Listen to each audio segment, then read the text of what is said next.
কথা অগ্নির সাথে বাড়িতে ফিরতে না চাইলে সবাই বুঝিয়ে তাকে বাড়িতে নিয়ে আসে। হ্যাঁ বন্ধুরা, কথা ধারাবাহিকের আজকের পর্বে ধারাবাহিকের শুরুতে আমরা দেখতে পাই কথা লেডিস হোস্টেলে ছিল। সেখান থেকে অগ্নি তাকে নিয়ে আসার চেষ্টা করছিল, কিন্তু কথা স্পষ্ট জানিয়ে দেয় সে বাড়িতে ফিরবে না। অগ্নি যেন এখান থেকে চলে যায়। অগ্নি বলে, তুই কি ভাবছিস এই সবকিছু তোর জন্যই হয়েছে? তুই আর কখনো মা হতে পারবি না, আমি আর কখনো বাবা হতে পারবো না, এই জন্যই তুই নিজেকে দোষারোপ করছিস। কথা মনে মনে বলে, হ্যাঁ পাচক মশাই, এটাই সত্যি, আমি আর আপনাকে কষ্ট দিতে পারবো না। এরপর অগ্নি কথা কলিকে বলে, আমি কিন্তু তোর মনের কথা বুঝতে পারছি, তুই এটাই ভাবছিস তো আমি তোর জন্য কষ্ট পাচ্ছি।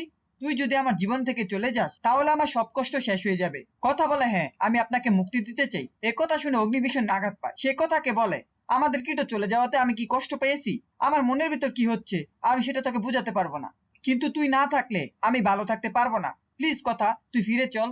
কথা কলি বলে, আমি আর ফিরতে চাই না, আপনারা ফিরে যান, আমার যা বলার আমি তো সব চিঠিতে লিখে এসেছি। এরপর অগ্নি বলে, তুই তো অনেক সাহসী মেয়ে, তাহলে তুই কেন এরকম করছিস? তুই তো সবকিছু যুক্তি দিয়ে বিবেচনা করিস। কথা উত্তর দেয়, আমি যুক্তি দিয়েই বিবেচনা করছি, আমি আপনার জীবনে না থাকলে আপনি ভালো থাকবেন, তাই আমি আপনাকে মুক্তি দিতে চাই। এসব কথা শুনে অগ্নি তার পকেট থেকে ডিভোর্সের লেটারটা বের করে কথা কলিকে বলে, তুই সামান্য একটা কাগজের জন্য আমাদের সম্পর্কটা ভেঙে দিতে চাইছিস, তাই তো? অগ্নি তখনই ডিভোর্স লেটারটা ছিঁড়ে ফেলে দেয়, আর তখনই কথা ছুটে গিয়ে অগ্নিকে জড়িয়ে ধরে। এরপর অগ্নি তাকে রাজি করায় বাড়িতে ফিরে আসতে এবং বলে, তোকে ছাড়া আমি ভালো থাকতে পারবো না। পরবর্তী দৃশ্যে আমরা গুহ বাড়িতে দেখতে পাই, সেখানে অগ্নির দাদু অনেক ছটফট করছিল। অগ্নি এবং বাকিরা কথাকে নিয়ে বাড়ি আসবে সে অপেক্ষায়। অগ্নির দাদু রেনুকে বলে, ওরা এত দেরি করছে কেন? অগ্নির ঠাম্মি বলে, এত ছটফট করলে যখন তখন তুমি অসুস্থ হয়ে যাবে, তখন কে দেখবে? ঠিক তখনই অগ্নি কথাকে নিয়ে বাড়িতে হাজির হয়। বাড়িতে ঢুকতে কথা কান্নায় ভেঙে পড়ে এবং বলে, আমাকে খালি হাতেই আসতে হলো। তখন তার ঠাম্মি বলে, খালি হাতে কোথায়? তুমি তো এই গুহ বাড়িতে দুয়াত বড় অনেক কিছু দিয়েছো, আজ কেন এসব কথা বলছো? তুমি কি করে ভাবলে তুমি চলে গেলে আমরা ভালো থাকবো?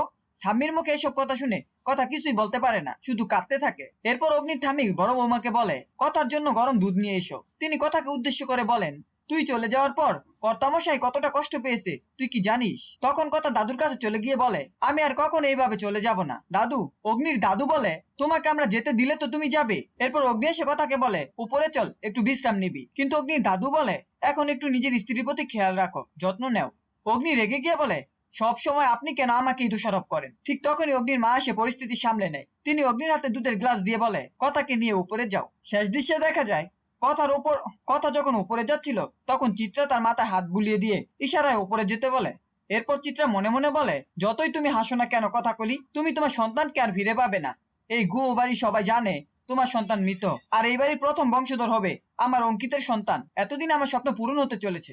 এই ছিল কথা ধারাবাহিকের আজকের আপডেট। ভিডিওটি ভালো লাগলে চ্যানেলটিকে সাবস্ক্রাইব করে পাশে থাকা বেল আইকনটি অন করে দিন এবং আপনাদের মূল্যবান কমেন্ট করতে ভুলবেন না।